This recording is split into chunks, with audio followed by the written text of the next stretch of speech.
हाय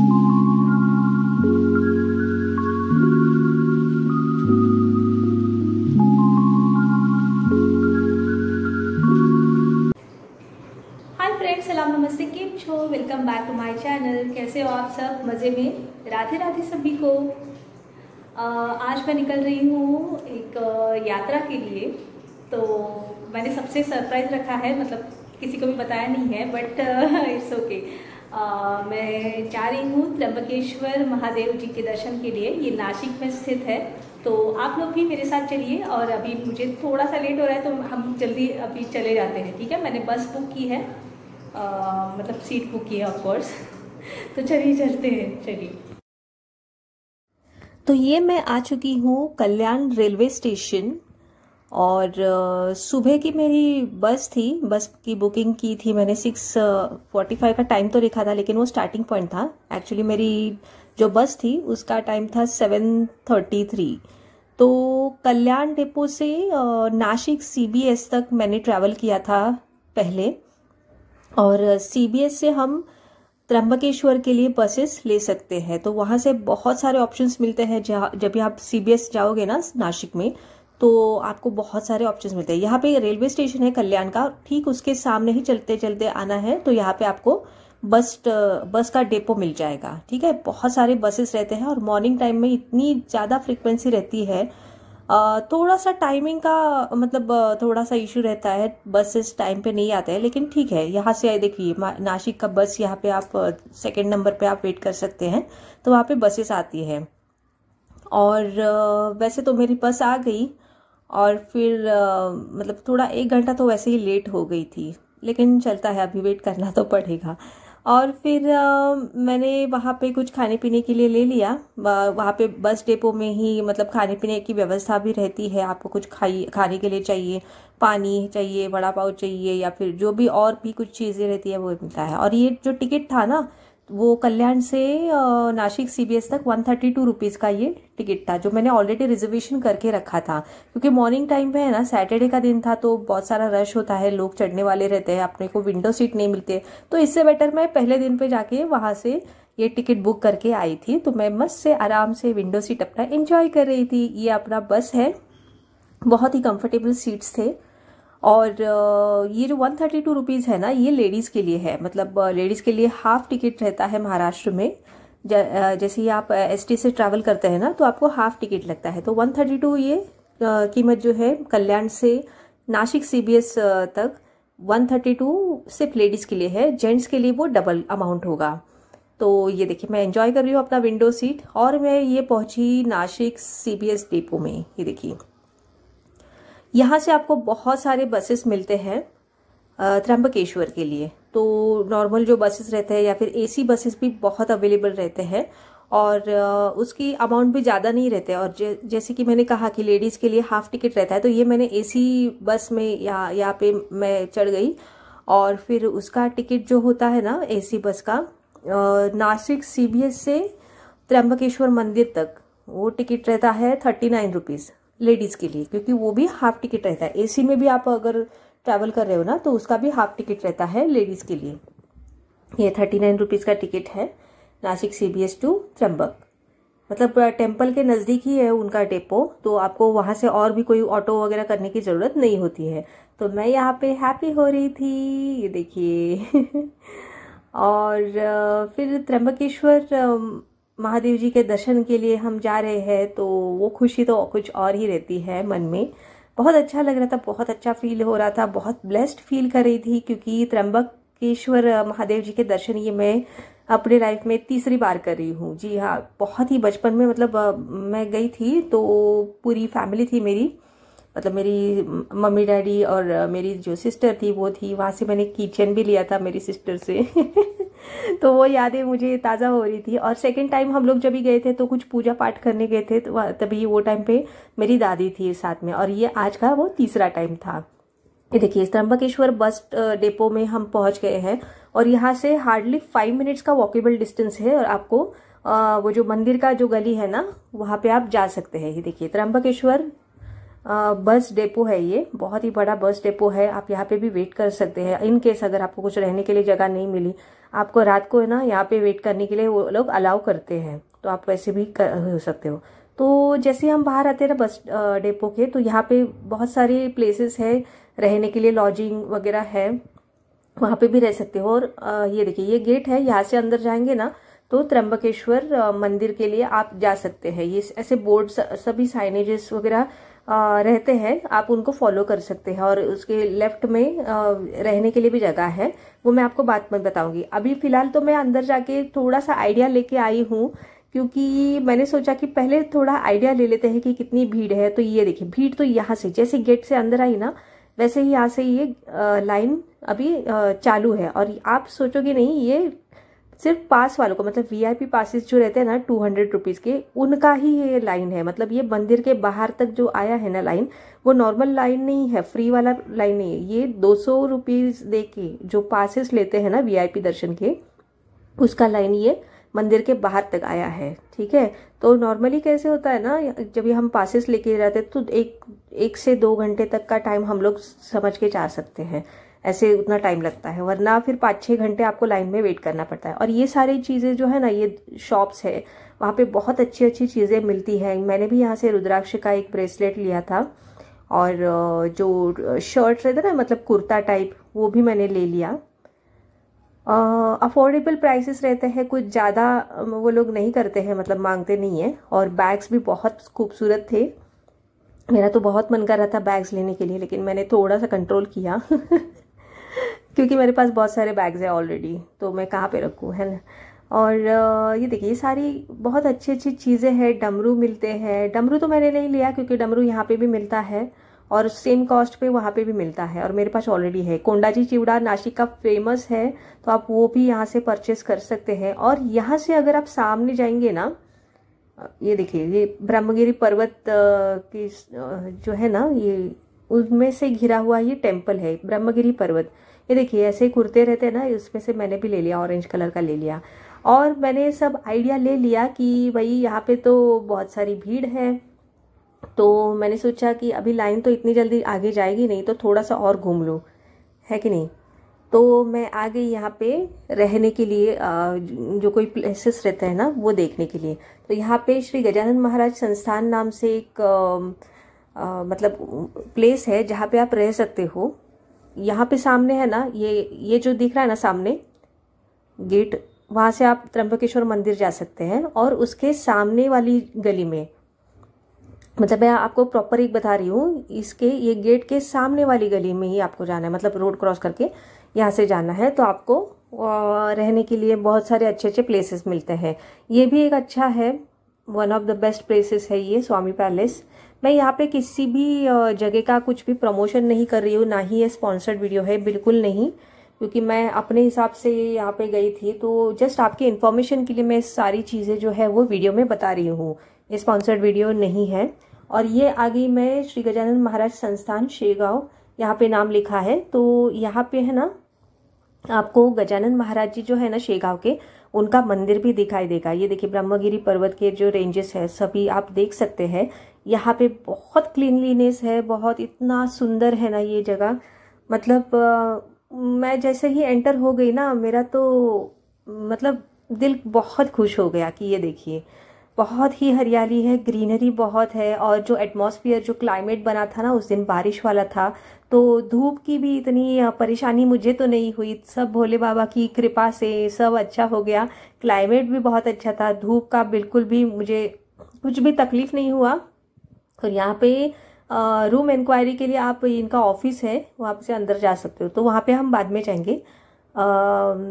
मतलब मैंने वहाँ का अंदर का शूट नहीं किया है, लेकिन मैं बता देती हूँ तो आपको मैं बाद में बताऊंगी, ठीक है। यहाँ पे पैर धोने के लिए यहाँ पे नल है, चप्पल आप निकाल के, फिर ये शेगांव के जो गजानन महाराज है ना, उनका ये मंदिर यहाँ पे है। एग्जैक्टली सेम वैसे ही किया है, एकदम क्लीनलीनेस बहुत है और बहुत ही खूबसूरत है। आप जैसे ही अंदर जाओगे ना, आपका मन एकदम फ्रेश हो जाएगा। अभी तो मुझे ऐसे लग रहा है कि मैं कब शेगांव जाके गजानन महाराज जी के दर्शन कर लेती हूँ। यहाँ पे ही इतना खूबसूरत फील हो रहा है ना, और कहीं पे भी कचरा आपको नहीं दिखेगा, बहुत क्लीन है। मतलब 10 on 10, सच में बोल रही हूँ। मतलब आप खुश हो जाओगे, आपका मन एकदम मतलब खुशी हो जाएगा। और मैं देखिए आपके लिए सब चालू है ताकि आप भी वहाँ पे घर पे बैठे बैठे ये सब दर्शन कर पाओ। ग्रीनरी देखिए पीछे साइड बहुत ही खूबसूरत है। और मैं भी यहाँ पे भी मैं फर्स्ट टाइम ही आई हूँ, लेकिन मैंने बहुत सुना था इस प्लेस के बारे में। ये देखिए त्रिशूल भी है भोले बाबा का। और यहाँ पे मैं फर्स्ट टाइम आई हूँ, वरना हम तो सिर्फ टेंपल में विजिट करके फिर जाते हैं। ये देखिए, और क्लाइमेट देखिए ना, बिल्कुल धूप नहीं थी। मतलब ये सच में मतलब भोलेनाथ जी की कृपा है। थोड़ी बहुत तो धूप रहेगी ऑफ कोर्स। और लेकिन ऐसे कुछ ये नहीं हुआ कि धूप का मतलब धूप की बहुत परेशानी हो रही है। तो मैंने यहाँ से कुछ पिक्स जो है या फिर वीडियोस जो है वो कैप्चर कर लिए हैं।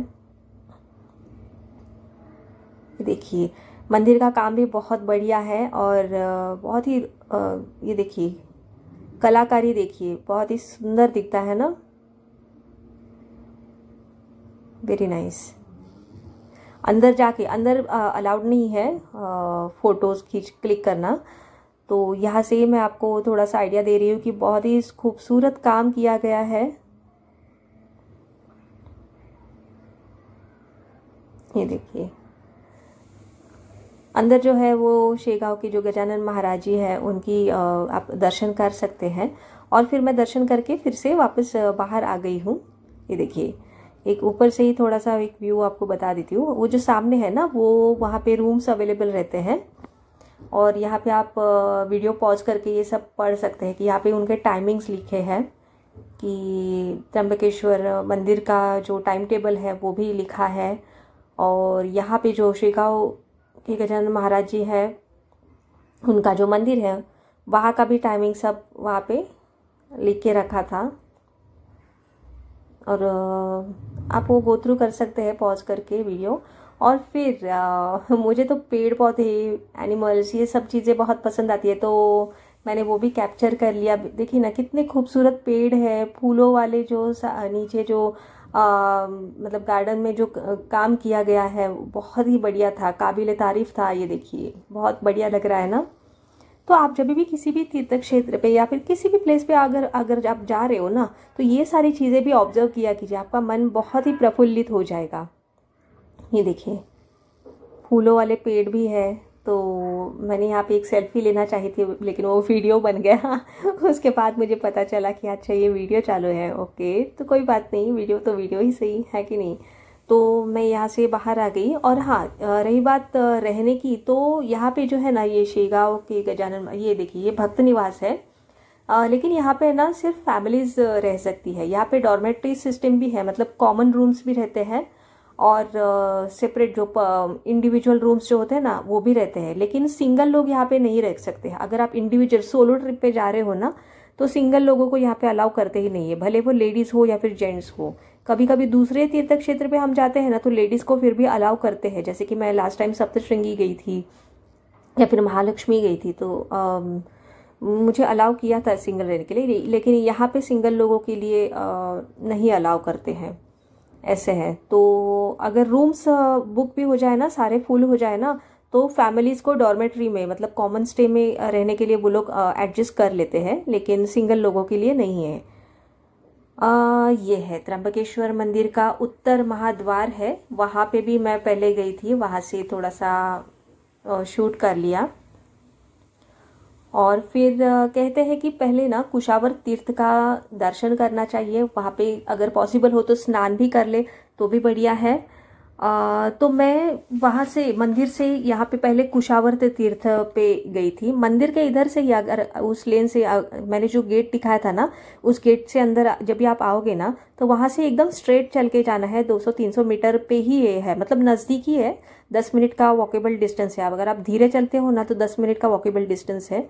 मैं तो 5 से 7 मिनट में पहुंच गई थी। कुशावर तीर्थ के लिए और कोई ये ऑटो वगैरह करने की जरूरत नहीं। ये गणपति बाप्पा यहाँ पे बैठे हैं, कितने क्यूट है, वाह। गणपति बाप्पा मोरया, मंगल मूर्ति मोरया। और ये देखिए ये नज़दीक में आ गए हैं हम। वाल्मीकि ऋषि जी का मंदिर है ये। और कैसे है ना, जब भी आप त्र्यंबकेश्वर महादेव जी के दर्शन के लिए आते हैं ना, तो कुशावर्त तीर्थ को पहले विजिट कीजिए। यहाँ पे देखिए, यहाँ पे आप महादेव जी के दर्शन कर सकते हैं। हर जगह जगह पे स्क्रीन लगाए हुए हैं, तो लाइव टेलीकास्ट होते रहता है। ये है श्री गंगा गोदावरी मंदिर। मंदिर में भी मैं जाके आ गई। ये देखिए, मैया के दर्शन कर लीजिए। और यहाँ पे मैं कुशावर तीर्थ में आ गई। भोले बाबा जी यहाँ पे विराजमान है। कुशावर तीर्थ के यहाँ के जो भोले बाबा है वो है। और कैसे है ना कि यहाँ पे ये जो कुशावर तीर्थ जो है ना, वो गौतम ऋषि जी ने ना कुशा की सहायता से, मतलब जो एक प्रकार की घास रहती है उसकी सहायता से यहाँ पे है ना गोदावरी का पानी यहाँ पे बांध के रखा था। इसके लिए इसको कुशावर्त तीर्थ कहते हैं। और जैसे कुंभ के मेले में भी यहाँ पे साधु सन्यासी सभी लोग आते हैं, यहाँ पे स्नान करते हैं। और उसका मतलब जो कुंभ का मेला जो होता है ना, उसका शुरुआती बिंदु जो है ना वो यही रहता है। मतलब 12 साल में एक बार जो कुंभ का मेला जो होता है ना, वो यहाँ पे भी होता है। टोटल कैसे 4 जगह पे कुंभ के मेले लगते हैं ना, मतलब हरिद्वार में जो गंगा है, उज्जैन में शिप्रा, प्रयागराज में जो संगम है, यानी कि वहाँ पे गंगा यमुना और सरस्वती का मिलन जो होता है वहाँ पे मिलती है। और नासिक में जो है वो गोदावरी। यहाँ पे आके मतलब सभी लोग अपना मतलब जो स्नान कर लेते हैं, महास्नान रहता है, तो ये भी है। और कैसे है ना कि ऐसे कहा जाता है कि प्रभु श्री राम जी ने भी गौतम ऋषि जी के कहने पे ही अपने पिता राजा दशरथ जी का श्राद्ध भी यहाँ पे ही किया था। तो यहाँ पे मतलब आने का महत्व बहुत ज़्यादा होता है। और जो महर्षि गौतम ऋषि जी तो जो थे ना, वो सर पे मतलब अनजाने में ये मतलब गौहत्या का पाप लगाया गया था। एक्चुअली उन्होंने नहीं किया था, लेकिन उस गौहत्या के पाप से भी मतलब छुटकारा पाने के लिए महर्षि गौतम ऋषि जी ने बहुत कठोर तपस्या की थी शिव जी की, और शिव जी को प्रसन्न करके ले लिया था। और उनको मतलब उन्होंने प्रार्थना की थी कि शिव जी आप यहाँ पे ज्योतिर्लिंग के स्वरूप में आप यहाँ पे बस जाए। ऐसे है तो शिव जी भी यहाँ पे उनके कहने पे ही मतलब प्रसन्न होके, उनकी तपस्या से प्रसन्न होके यहाँ पे विराजमान है त्र्यंबकेश्वर में। और शिव जी ने अपनी जटाओं को भी पटका था और फिर गंगा का आवाहन किया था, और यहाँ पे गोदावरी के रूप में माता जो है वो अवतरित हो चुकी थी। तो ये जो है ना यहाँ इनको बोलते हैं कि गुप्त गंगा, गुप्त गोदावरी जो है, और इसे दक्षिण गंगा की भी कहते हैं। दक्षिण गंगा यहाँ के साइड पे महाराष्ट्र में है ना, तो दक्षिण गंगा भी इन्हें कहा जाता है। यहाँ पे पानी में जो भी नहाते हैं उनके सारे पाप धुल जाते हैं। और बहुत ही महत्वपूर्ण जगह है ये।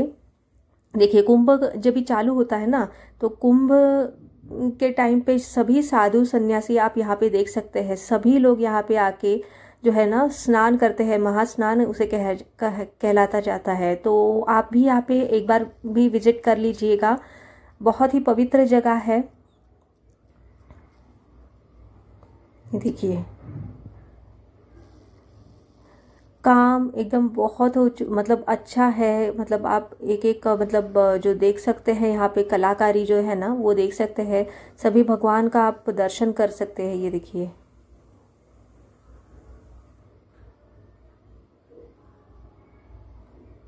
आप दर्शन मात्र से भी आप यहाँ पे मतलब अपने पापों को कम कर सकते हैं। ये देखिए, मैं भी थोड़ा सा अपने पाप धोने की कोशिश में हूँ। देखिए,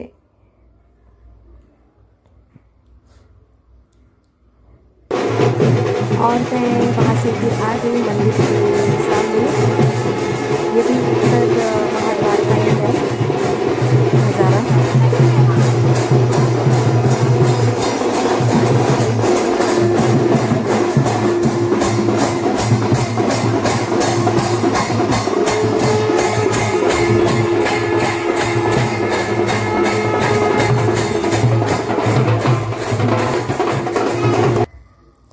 और फिर मुझे लग गई भूख। तो यहाँ पे खाने पीने के लिए बहुत सारी चीज़ें रहती है। और जैसे कि कांदा भजी है, वड़ा है, ढोकला है, और मेदू वड़ा है, और समोसा, उल्टा वड़ा पाव, ये जो सामने है वो उल्टा वड़ा पाव है। तो मैंने खाया था मेदू वड़ा, लेकिन ऑनेस्टली स्पीकिंग मुझे इतना अच्छा नहीं लगा। जो मेदू वड़ा सांबार जो होता है मुंबई में ना, उसकी बात ही कुछ और रहती है। और फिर मैंने पूजा का थाली ले लिया, क्योंकि मुझे पता था 4 से 5 घंटे लगने वाले हैं फ्री वाला लाइन में। तो मैंने पूजा का थाली ले लिया। उसमें होता है कुछ थोड़ा स्वीट रहता है, और वो कुरमुरा का रहता है, और फिर फूल रहते हैं। आप कस्टमाइज भी कर सकते हो ये पूजा का थाली। तो मैंने जो मिला वो ले लिया। और ये 100 रुपीज़ का थाली रहता है, और आप भोले बाबा के दर्शन के लिए जाएंगे तो खाली हाथ नहीं जाते हैं, तो कुछ ना कुछ तो लेके ही जाना होता है। ज्योतिर्लिंग में आप अगर विजिट कर रहे हो ना, तो कुछ ना कुछ तो आपको ज़रूर चढ़ावा लेके ही जाना है। और यहाँ पे ये देखिए बहुत सारी भीड़ थी, और ऐसे ना 8 ब्लॉक्स रहते हैं। मतलब ये जो पूरा ब्लॉक है ना, ये A4 ब्लॉक था, तो सॉरी B4 था। फिर B4 के बाद B3, B2, B1, फिर A4, A3, A2, A1 करके फिर आप मंदिर के गर्भगृह में दर्शन के लिए जा सकते हैं। जगह जगह पे ऐसे LCD मतलब जो टीवी जो है वो लगाए रहते हैं, जहाँ से आप भोले बाबा के लाइव दर्शन कर सकते हैं। और बैठने के लिए भी जगह थी। ये देखिए 5-6 घंटे वेटिंग करना है, तो बैठने के लिए भी जगह बहुत ही अच्छी की है यहाँ पे। तो सब लोग बैठे बैठे भी जा सकते हैं, ऐसे नहीं है कि कंटिन्यूस आपको खड़े ही रहना पड़ता है। भोले बाबा के दर्शन कर लीजिए। हर हर महादेव, नमः पार्वती पते, हर हर महादेव, बोलिए। और फिर ऐसे ही टीवी पे दर्शन करते करते हमारी जो लाइन जो है वो आगे बढ़ रही थी। बेस्ट पॉसिबल अगर आपको रहेगा ना, आप VIP पास लेके जाइए, क्योंकि वहाँ से है ना, अगर आप वीकडेज में आते हो तो आपको 1.5 से 2 घंटे में हो जाएगा, उससे भी कम में दर्शन हो जाता है, ठीक है। और ये जो पूरे 8 ब्लॉक्स है ना, वो कंप्लीट करने के बाद मैं अंदर के साइड पे आ गई। ये मंदिर का ही एरिया है अंदर, मतलब फाइनल है। उसके आगे नंदी महाराज जी का जो कक्ष है, ये वाला है जो है ना, वो नंदी महाराज जी का कक्ष है। और फिर बाद में हम यहाँ पे अंदर आ गए गर्भगृह में, जहाँ पे भोलेनाथ जी विराजमान है। देखिए मंदिर बहुत ही खूबसूरत है अंदर से। ये देखिए कलाकारी देख लीजिए।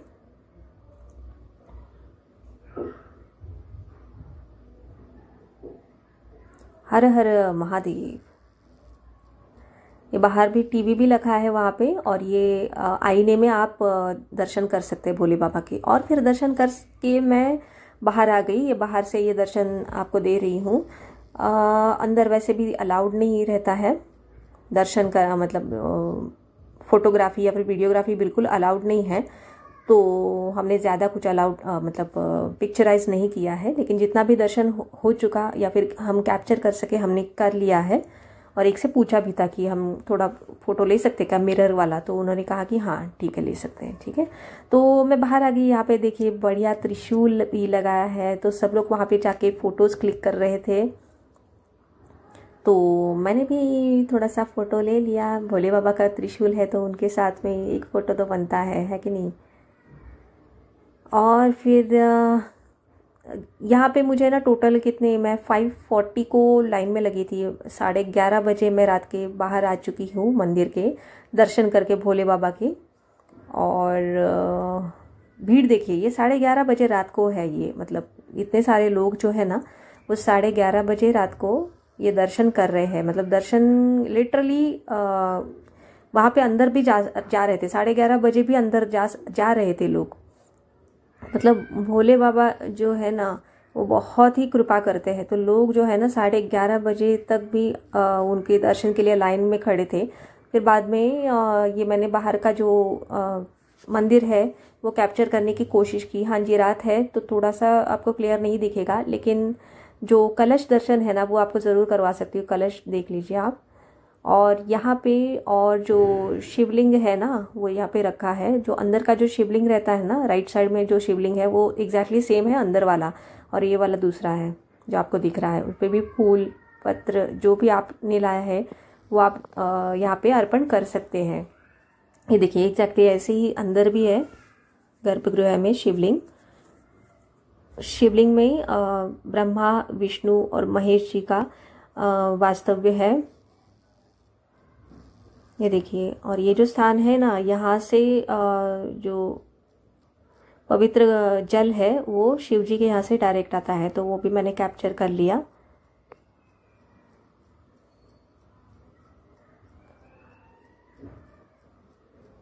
देखिए, कलश दर्शन आप कर लीजिए।